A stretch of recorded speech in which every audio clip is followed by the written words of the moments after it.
Hey, what's going on, everybody? Welcome back to another episode of the Horror Movie Review with Daniel Richardson.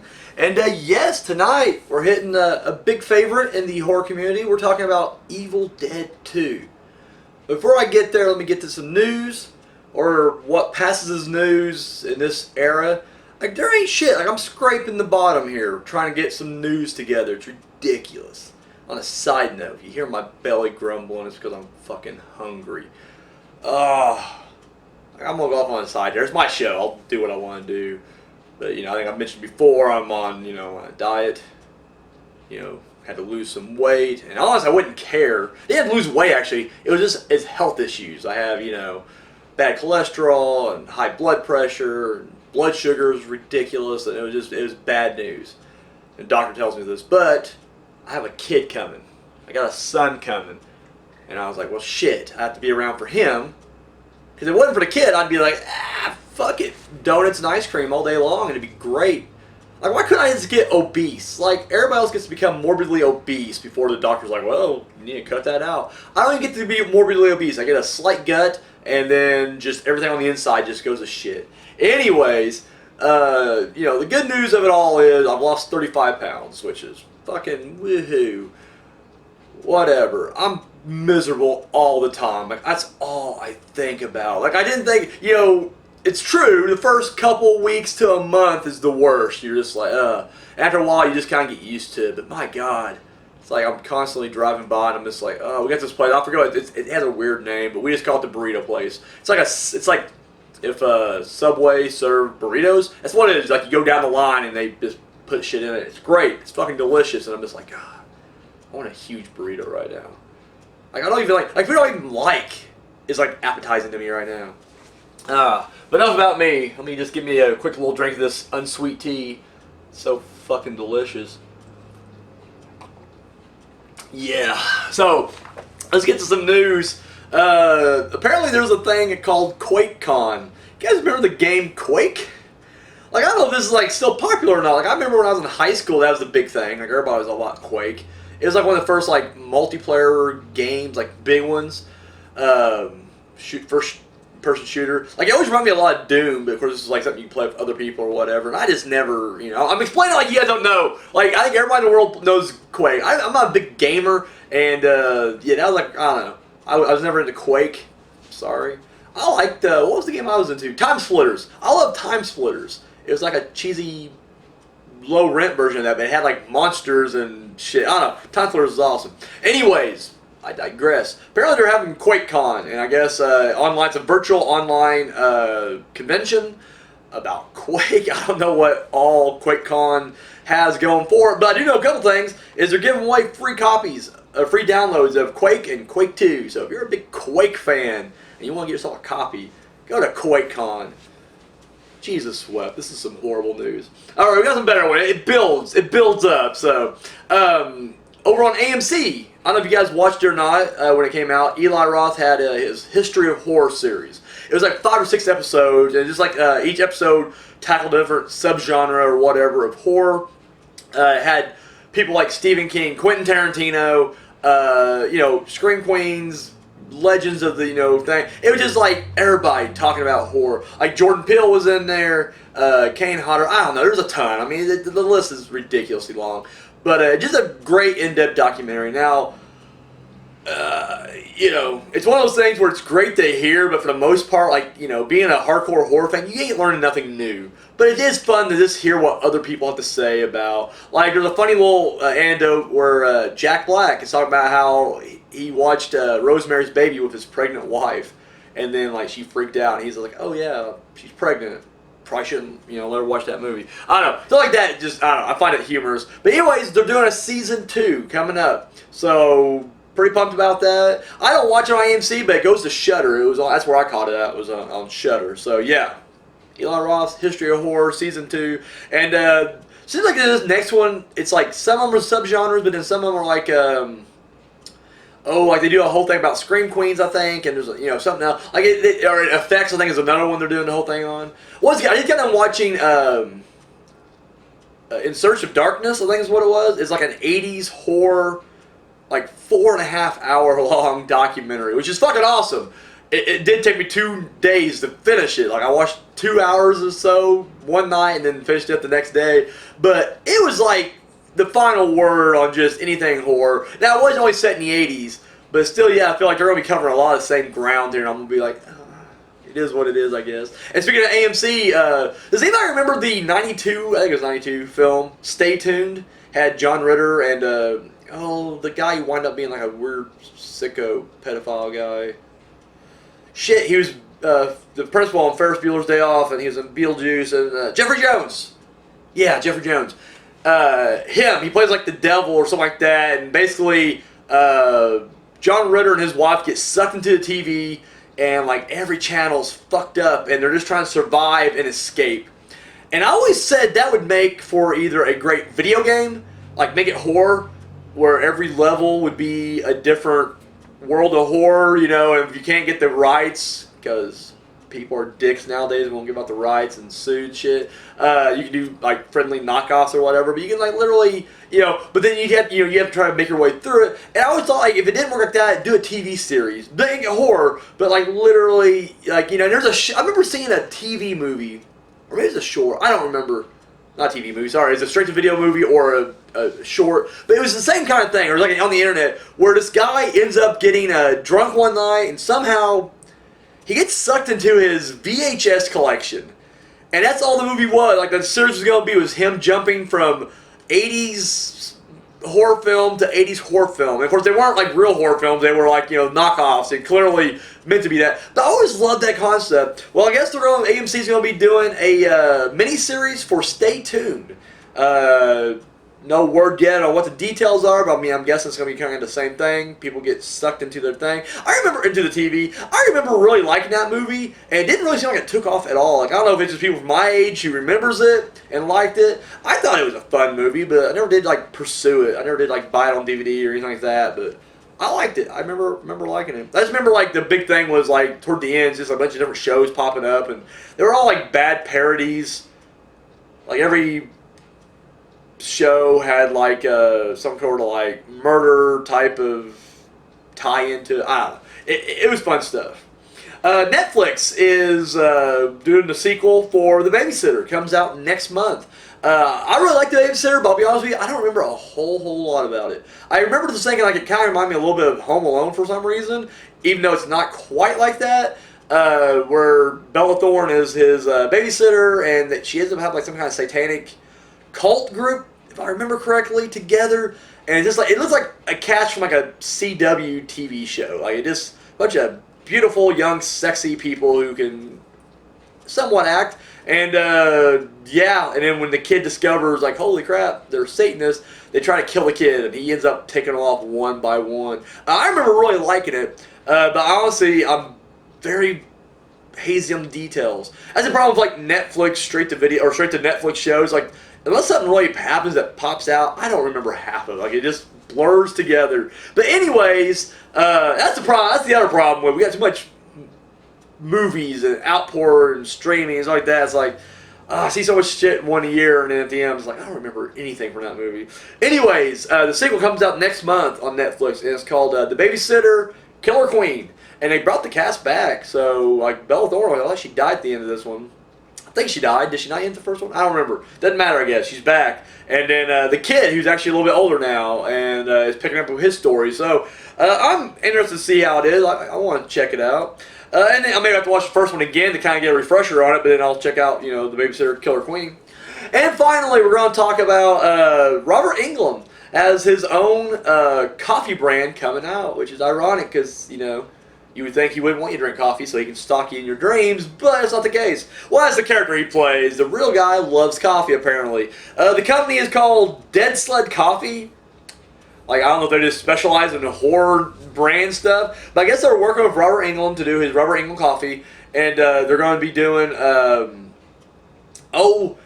guess he selected the different brews or different beans they're using. I don't know. I don't know my coffee that well, but apparently he's picking like a special blend, and they're working with him on that, and then they'll be releasing it soon. So yeah, you're a fan of coffee, and you want to know what Robert Englund's coffee tastes like.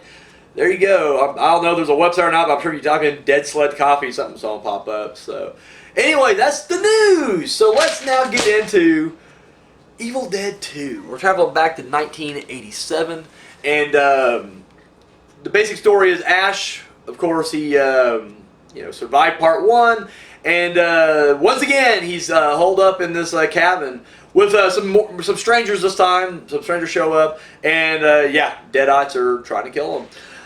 So it's funny because tomorrow I'm actually uploading the TPS talk episode we did, a couple weeks ago. Excuse me, or last week, and we kind of touch on Evil Dead 2 a little bit, and I give it a bit of a negative ban. And I'll be honest with you, I do think it's extremely overrated. Like, I am not super huge on Evil Dead 2. It's just not my thing. And I'll get in a minute. However, upon rewatching it just now, because I was like, shit, it's gonna be funny. We're talking about now. I'm trashing it, and then I'm gonna have to watch it for the review for this show. And after rewatch it, I'm just like, you know what? I liked it a lot better than I did before. So I guess to kind of give you my take on Evil Dead 2, I got to kind of give you the journey I took to get there. Was when I was a kid, I watched Army of Darkness, and I fucking loved it. It was hilarious. It had horror elements to it, and I thought it was a standalone movie. Like, I had no idea there was 2 movies before it. So I watched Army of Darkness, and I'm just in love with this movie. Like, I think it came out in 92, 93. Can't remember. I remember my uncle rented it, and we taped it off. Do not tell the FBI. We were pirating movies back then. Anyways, but I had a copy of it. I wore that tape out. Loved it. And anyway, I just remember one day, and I don't know, this was shortly after, so it wasn't even like years have gone by. No, it's like literally within a year. He's like, there's actually 2 other movies that came before Army of Darkness. And I'm like, really? Army of Darkness is part 3? Like, holy shit, I gotta see the other 2. And I'm excited. And I remember he had the whole trilogy. And so he's like, yeah, it's Evil Dead 2, and Army of Darkness. I'm like, cool. Knew nothing about it. He didn't tell me anything about it. So I'm excited. And I remember, I think I told you when I did the Evil Dead review, I kind of told the story already. So if you've already heard it, I apologize. I'll skim through it. But that night I'm watching Evil Dead, and I'm sitting there in the room by myself, and it's on. I got my snacks, and I'm ready to go. And like, that movie scared the shit out of me. Like, I was 9, 10 years old. I don't know. I wasn't that old. And it scared the fucking shit out of me. And like, I was like, holy shit, like, where's the comedy at? Like, yeah, he's still Ash, but it's like, oh my god, like, there's nothing humorous about this at all. And so, like, literally, it scared the fuck out of me. So then I watched part 2, and I really liked 1. Like, even though it scared the shit out of me, it was a great horror film. And then I love 3 because of comedy, and 2 is just this weird blend of the both. It definitely steps further into the comedic elements, but there's still enough horror there where it's like, okay, it's a horror film or whatever. Because I don't consider Army of Darkness a horror film. Like, in my collection, Evil Dead's over in the horror section, but Army of Darkness is in my comedy section. I think, it's just fucking hilarious. And so anyways, as I'm watching, so Evil Dead 2, and I remember, honestly, the first time I watched Evil Dead 2, I thought it was alright. I didn't hate it. I just thought it was okay, but it was just the one I just didn't watch for a number of years. Like, I just didn't go back to it. Didn't feel a need to. And I remember one thing that kind of irked me about it was, and I don't even get the reason they did it, because it didn't make sense from that standpoint either, was I didn't like the fact that they kind of retconned the first one quite a bit. And everybody out there is going like, I can tell everybody right now on the keyboard's going, well, Daniel, here's the thing. They didn't have the rights to the first one, so they had to do a recap, and they just, it's like, well, you didn't have to change it. You could have still did the recap of the first one. 5 friends go to a cabin. They get picked off one by one. Like, this dude loses not just his girlfriend, according to, Evil Dead 2, but also, like, his best friend's girl, who he's pretty close with as well, and his sister. That's so much more, but they just like erase all that shit. They're like, no, this is a girlfriend. Yeah. And then like, we don't even get that much of them together in this movie. So it's just like, we're supposed to care that much? I don't know. I didn't like that. And then I'll get to the ending here in a minute, because it's also fucking different from the Army of Darkness opening. And so anyways, I don't know. I just never went back to this one. I know this is the one that everybody loves because it's the goriest and it's just, and I was never big on the claymation aspects of it, like when Linda's dancing headless outside. I don't know. He had this freak out and it's just him laughing and all the objects are laughing with him. It's just like, I don't know. I just couldn't get into it because I feel like in Evil Dead 1 we have a great psychological freak out moment there and we just redo it here. And that's a misconception. And I think, and honestly, we do say this, and I apologize for anybody who's going to trash me tomorrow on TPS Talk. We were like, it's just a remake of Evil Dead 1. Like, Evil Dead 2 is just a remake of 1. And it's not. I mean, it's not, but they do hit a lot of the same beats. And I'm just kind of like, and don't get me wrong, I mean, I guess from a certain perspective, they do it bigger and better than the first one. More money, better effects, and I'm not debating that at all. But I don't know, that first one just had a certain charm to it. Like, it's kind of like Texas Chainsaw Massacre. It's very low budget, but that gave it this gritty realness. And this is a supernatural fucking movie with possessed deadites. There's still a very gritty realness to the first one that I really love. And so, anyways, they redo the first part, and we even go up until he gets hit by whatever dark force is coming at him, but then we see he gets possessed. And that's the second thing I don't like about this. I mean, I guess I'm putting way too much thought into the Evil Dead 2, but I don't like the fact that, like, sunlight just scares away the demon. And it's like, well, the demon was coming out during the sun or the daytime anyway, so it's like, this is the demon's fault. It's like, you know, a vampire is just out too late. It's like, buddy, you've been a vampire for a long time. You know when that sky starts to turn a little bit, get the fuck home. There's no reason to keep, I don't care how angry you are. It's like, dude, go home, live to fight another day, because that dude's going to be too tired to fucking come after you. Go back home. Wake up when it's nighttime. There's no sun. No, he keeps going. He's just like, oh no, the sun. I'm so shocked that the sun came out. And it's like, here, same thing. The demon possesses Ash, and he's all, I'm a demon now. And then as soon as the sun hits him, he's just like, no, I'm not. And it's like, what? Really? I don't know. It's just like, then why'd the demons even try? Like, are they just that one-minded, like, we're going to possess him no matter what. I don't care if the sun's coming out. We can game him for 30 seconds. Good enough for us. It's ridiculous. And then later on, when he's possessed, and he just it's nighttime, there's no sun coming up nowhere at all, and then he just sees the necklace that he gave Linda, and once again, if we use this version, his stay with Linda is only that weekend. There's not really a whole lot of relationship built there. Not like in the first one, you get the sweet little touching moment and them together. No, we don't get none of that. And it's just like pure love conquers the demon. That's it. That's all it takes. It's about as lame as true love reversing the effects of zombieism in warm bodies. Fuck you. Once again, maybe I'm just taking this way too seriously. That's the problem. Everybody's like, it's just a fun, wacky, look at the blood, Daniel, it's just blood. It's just, it's Bruce Campbell. And I mean, there's things I love about it. I love the whole sequence of the hand, him having the sawed off, and he's fighting it. I love that, I love the humor in it. I do like the humor. Just, I don't know, there's just too many things I don't like about it. And I'm not saying it outweighs the good stuff. It's just almost on par. It's almost like it just evens out to just being a mediocre to me. And I don't know. And then the ending happens where, he gets sucked back in time. But unlike in Army of Darkness, maybe that's a problem. I saw Army of Darkness first. So when I'm like, oh, he's going back in time, he's going to get captured. And of course, initially it starts off like that. They're like, oh no, he's evil, or he fell from the sky, whatever. He must be a Deadite. And then when the Deadite shows up and he fights it, shoots it, blows it up with the shotgun, they're like, oh, he's the king. All hell the king. And they're just like, what? And it's like they're worshiping him. And then they do Army of Darkness, and they just recon that too. And it's just like, what the fuck? Like, does Sam Raimi not know how to connect movies? I mean, I don't know. I wasn't huge on Spider-Man trilogy, but I don't remember there being that much holes between them. So I don't know what the fuck his problem is with this. I don't know. I mentioned, and I made my suggestion, and I still kind of stand by this, I really think they ought to do a different cut of 2, where literally you just start it from when the thing pops out, like when the thing's chasing through the woods and it hits him. Open up right there, this Evil Dead 2. Boom. And then just cut it when he gets trapped back, and then they capture him, and then cut it there, and credits. That's all I need to see. And then it fits perfectly with 1 and 3. Maybe not perfectly, but better. So I don't know. Once again, you know, there's certain things that are good about this, but in the end, honestly, I'm just not big on it. I don't even own it.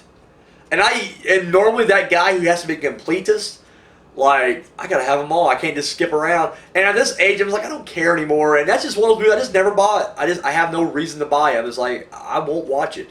I watch one. I love one. One's brilliant. Army of Darkness is my favorite. It's hilarious. They work great, and for some reason, I just don't like this one. And it's a shame because this is where Bruce Campbell becomes Ash. Like in the first one, he's just kind of scared nobody, but here he becomes like, you know, he's still a bumbling fool, but he's got that will to fight back. And so I like that. I said there's aspects I like about it, but I don't know. In the end, I just don't watch it. I'm just like, I'll watch Army of Darkness, and that's how I'll be till the end. I'll just watch Army of Darkness instead. I'd much rather watch Army of Darkness than Evil Dead 2. That's just me. Put your hate comments down below. So that's all I got. Let me know what you guys think. And you don't have to, because this is like my hot take. There's like 2 movies I think that are just so overrated that I'm just personally not a fan of. And that's Suspiria, the original, and Evil Dead 2. In fact, I like the remake Suspiria better than the first one. Come at me. And so, I don't know. Evil Dead 2, I was never big on it. I mean, I like it better than the remake. You guys know how I feel about the remake. And if not, go back and check out that review if you want to see me just get pissy and start arguing about Evil Dead, the remake. But anyways, yes. So, Evil Dead 2, not huge on it. But that's just all I got to say about that. Guys, thank you so much for watching. Comment down below. And that's all I got, guys. Till next time. Oh, shit. Didn't always run, sorry. Hi. Thank you for watching that video. Be sure to give us a thumbs up, share it, subscribe to our channel. All that good stuff you do right here on YouTube, go ahead and do it. Check out our other videos. Go to our playlist. We got episodes of TPS TV, Journey Through the Dark Side. We got a new show coming out, the horror movie review with Daniel Richardson. This guy. And of course, our short film, Entropy. You can find all that and more right here on YouTube. And then check out, yeah, look at that. All of our social media right there. And we don't just, copy and paste like the same post and put it on all. No, that's ridiculous. 3 different platforms, 3 different posts. I mean, the behind the scenes stuff you see on Twitter will not be the same stuff you see on Instagram. So there you go right there. So be sure to get on, give us a follow and a like on all that right there. Keep up to date. Have you seen Unspeakable Acts yet? No? Come on. Pick you up the DVD right now. Links over there. Oh, yeah. It's only $7. $3 shipping and handling. And of course, if you've already seen it and you haven't seen the Public Domain Dungeon yet, boom, $5 DVD right there. So 5 S&P as well. Or sorry, 3 S&P as well. So there you go. Do that. And if you got the spare change, you want to hit us up, donate a little bit over here to TPS Productions. Our Patreon is right there. Oh, yeah. So that's all we... Oh, my God. Sorry. I'm getting fired, ain't I? Yeah, that's all we got. Thank you for watching.